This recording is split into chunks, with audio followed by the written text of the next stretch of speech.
Hello दोस्तों, कैसे हो आप। आशा करते हैं आप सभी अच्छे होंगे। वर्ग 2 का नोटिफिकेशन आप सभी को पता है कि जारी हो चुके हैं और इसके फॉर्म यानी कि बहुत जल्दी इसके फॉर्म भी भराने वाले हैं 28 जनवरी से। तो बहुत से लोगों के मन में ये कंफ्यूज है कि क्या हम 2 विषय से एग्ज़ाम्स दे सकते हैं, 2 विषय से आवेदन कर सकते हैं। देख सकते हो कि आवेदन यानी कि 28 जनवरी से आपके आवेदन होने वाले हैं और 11 जनवरी इसकी लास्ट डेट है और संशोधन करने की 16 फरवरी इसकी लास्ट डेट है।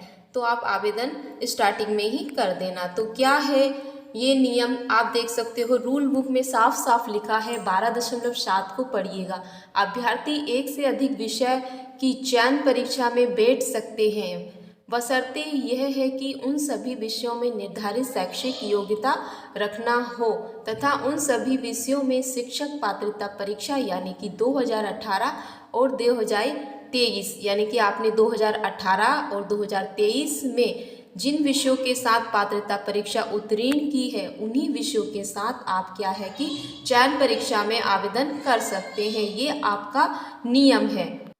संबंधित विषय शिक्षक पात्रता परीक्षा 2018-2023 में भाग लेने हेतु शर्तें निर्धारित की गई हैं। शर्तें आपकी यही है कि आपने 2018 और 2023 में पात्रता परीक्षा में जिस भी विषय से एग्ज़ाम दिया था और आप उस पात्रता परीक्षा में उत्तीर्ण हैं और आपने यानी कि क्लियर कर लिया था, वही से आप इस चयन परीक्षा में भी आवेदन कर सकते हैं। यानी कि आपने सोशल साइंस से पात्रता परीक्षा उत्तीर्ण की है और अब भी आप केवल सोशल साइंस यानी सामाजिक विज्ञान से चयन परीक्षा में आवेदन कर सकते हैं। इसी तरह से आपने मैथ्स में पहले पात्रता परीक्षा उत्तीर्ण की थी, अब आप मैथ्स से यानी कि चयन परीक्षा में आवेदन कर सकते हैं। लेकिन ऐसा नहीं है कि आपने 2018 या 2023 में सामाजिक विज्ञान से पात्रता परीक्षा पास की है और आप विज्ञान से या गणित से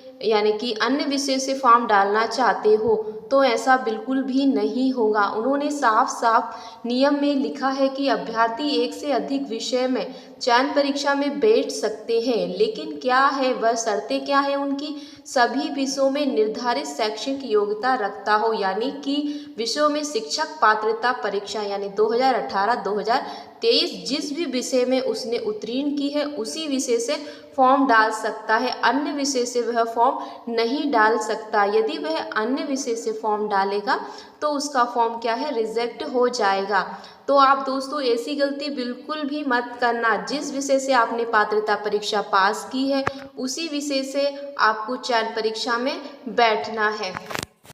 ये आपकी विषय सूची दी गई है, आप अपने सब्जेक्ट को यहाँ से चुन सकते हो। जैसे कि गणित विषय के अंतर्गत अभ्यर्थियों को गणित अथवा भौतिक शास्त्र में इंजीनियर विषय के साथ स्नातक उपाधि धारित करना होगा, अनिवार्य होगा। विज्ञान विषय के अंतर्गत रसायन शास्त्र, वनस्पति विज्ञान, प्राणी विज्ञान, माइक्रोबायोलॉजी, बायोटेक्नोलॉजी, बायो इन्फॉर्मेशन, इन्हीं में से 2 विषयों के साथ स्नातक उपाधि करना होगा। सामाजिक विज्ञान के सामाजिक विज्ञान विषय के अंतर्गत इतिहास, राजनीतिक शास्त्र, अर्थशास्त्र, भूगोल, समाजशास्त्र, वाणिज्य विषय में से किसी भी एक विषय के साथ क्या है, स्नातक उपाधि करना होगा। तो दोस्तों फॉर्म डालने से पहले आप सूची को जरूर देखें, सूची के अनुसार ही फॉर्म डालना, क्योंकि आपने पात्रता परीक्षा में जिस विषय से आपने क्लियर किया है उसी से आप इसमें फॉर्म डाल सकते हो। यदि आपने 2 विषय से पात्रता परीक्षा पास की हो या 3 विषय से, तो आप 2 या 3 विषय में इसमें भी आप चयन परीक्षा में आवेदन कर सकते हो। और ध्यान रहे कि जैसे कि आपने सामाजिक विज्ञान से फॉर्म डाला है और आप सामाजिक विज्ञान के साथ यानी कि साहित्यिक हिंदी भी आपका सब्जेक्ट रहा है यानी कि स्नातक में, तो आप 2 विषय से फॉर्म डाल सकते हो, वो भी आपने पात्रता परीक्षा दी हो और दोनों में आपने क्लियर किया हो, सामाजिक विज्ञान से भी और हिंदी से भी। हिंदी के साथ ही जैसे कि आपने संस्कृत, अंग्रेजी या उर्दू किसी भी सब्जेक्ट को लिया हो सामाजिक विज्ञान के साथ यानी कि साहित्यिक विषय के रूप में, तो और आपने दोनों सब्जेक्ट में यानी पात्रता परीक्षा पास की है, तभी आप 2 विषय से फॉर्म डाल सकते हो। तो आई होप आपको ये जानकारी समझ में आ गई होगी कि हम 2 विषय से फॉर्म कैसे डाल सकते हैं। तो दोस्तों फिर किसी नेक्स्ट वीडियो में मिलेंगे नेक्स्ट अपडेट के साथ। तब तक के लिए धन्यवाद दोस्तों।